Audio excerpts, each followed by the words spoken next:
Овие брановидни структури на површината не се од друга планета. Не станува збор ниту за формации во друга држава. Така изгледа земјата во радиус од 3 до 4 километри од поранешното село Врањевци, а сега средиште на рударско-енергетскиот комбинат Битола, познат по кратенката рек. Под снежната покривка е јаловина од ископаната руда.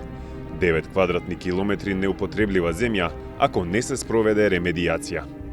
Локацијата ја посетивме заедно со Ана Чоловик-Лешовска, извршна директорка на невладината организација Екосвест. Во Македонија има многу деградирано земјиште кое не може буквално да се користи за никаква друга намена, како на пример рудниците за јаглен кои се затвараат или треба да се затворат. Единствената намена за која може да се користи земјата, откако од неа е исцрпен јагленот за рек Битола, смета Ана Чоловик-Лешовска, е истата – за производство на електрична енергија. Разликата е што сега на местото на рудникот би се поставиле фотонапонски централи. На овој начин, велат од Екосвест, ќе се заштити и земјоделското плодно земјиште, кое се дава на инвеститори за поставување фотоволтаици, со што се уништува. Дополнително, ова е шанса да се направи и ремедијација на контаминираното земјиште. Зошто се фокусиравме конкретно на деградирани земјишта беше токму заради тоа што сакаме во државата да имаме земјоделско земјиште кое е добро, квалитетно и се користи за производство на храна, затоа што тоа носи придобивка за нашето население. Доколку тоа земјиште го распродадеме и се постели буквално со фотоволтаици, никој нема да има придобивка од таа цел, освен инвеститорите кои поставиле фотоволтаици, произведуваат струја и прават пари од тоа. Предлогот кој е изработен во соработка со МАНУ вклучува уште 4 други големи локации, слични на рудникот Суводол кај Битола. За сите е заедничко што се блиску до патна и електродистрибутивна инфраструктура, а се и на погодни локации за да ја жнеат сончевата енергија.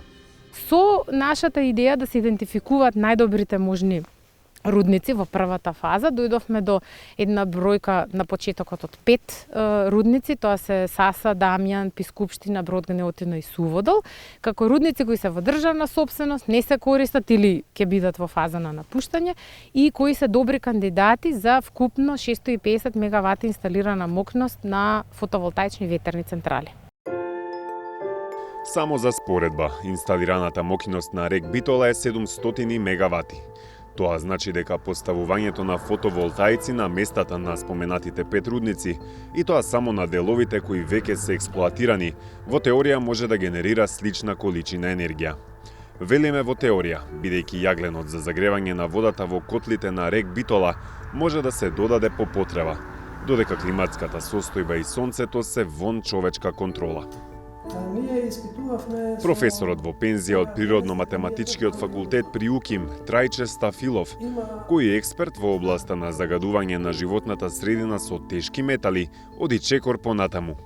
Вели покрај старите рудници, добро би било производни капацитети од обновливи извори да се постават и на простори каде долги години бил депониран рударски отпад, како и на депониите за пепел од термоелектраните. Депониите се во огромен простор. Зборуваме за простор со радиус од 5 до 10 километри. Што се огромни простори, кои што со соодветна подготовка, санирање, ремедирање и подготовка за поставување на вакви инсталации, станува збор за голем потенцијал. Електростопанство најавува, например, 200 мегавати, 300 мегавати, значи голема инсталациона моќ. Професорот вели дека во Македонија има неколку жешки точки на депонии или поранешни ископи. Некои од нив се екстремно опасни по здравјето на луѓето и потребно е државата што побрзо да ги дислоцира. Но ако се започне ремедијација, тие би можеле да се искористат за енергетската транзиција. Една од овие точки се наоѓа во самиот град Пробиштип, каде со години, на само неколку метри од постојани живеалишта, била депонирана токсична јаловина. Рудникот и флотацијата во самиот град Пробиштип била во функција и сега е во функција, но била во функција како државна фирма, кај што се депонирал јаловина во огромни количества, станува збор за 20 на милиони тони, кој што простор е покриен со таква јаловина,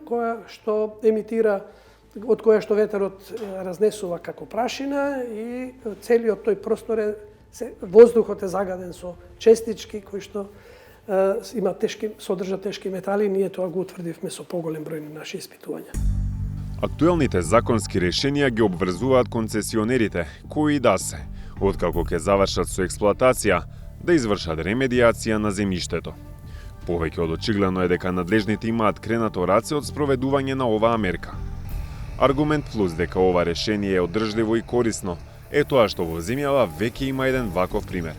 Станува збор за инвестицијата на државната ЕСМ во Осломеј, каде во 2022 година врз старите рудници за јаглен беше изградена првата фотонапонска електрана во земјава со моќност од 10 мегават часа.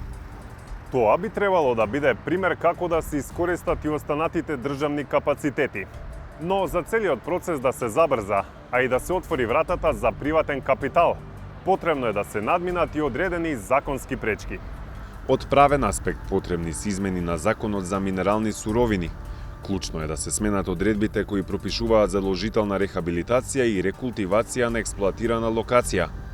Во студијата на Екосвет се предлага да се воведе исклучок, рекултивацијата да не биде задолжителна, ако на таа локација се гради објект од јавен интерес, а изградбата на фотонапонски централи да биде дефинирано како јавен интерес. Измени се потреби во Законот за урбанистичко планирање. Според анализата на Екосвест, законот треба да препознае дека фотоволтеиците во случајот не би го деградирале земјиштето, со што ќе се скратат потребните документи, а со тоа и инвестицијските процедури.